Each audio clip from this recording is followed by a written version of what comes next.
এখনকার আসলে সব কিছু অনেক কিছুই পরিবর্তন হয়েছে, মানুষের রুচি, মানুষের পরিধি। তা এখনকার যুগের সাথে তাল মিলিয়ে যদি আমরা ছবি বানাই তাহলে অবশ্যই চলবে, আমি আশাবাদী। আগের সময় তো আপনার ঈদের মধ্যে আমরা অনেকগুলো ছবি রিলিজ হতো, যেমন আমি বলবো আমারই তো 3-4টা করে ছবি থাকতো, তাও মানে 3-4টা ছবি রিলিজ হওয়ার আর 3-4টা ছবি হিট হতো।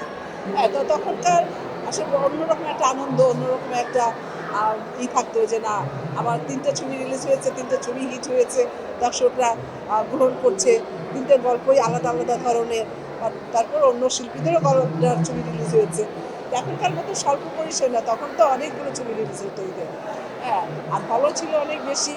তো এখন মনে করি যে এখন যারা অভিনয় করছেন, যারা ডাইরেক্টর প্রডিউসার আছেন, ছবি বানান, শুধু ঈদের জন্য অপেক্ষা করবেন না।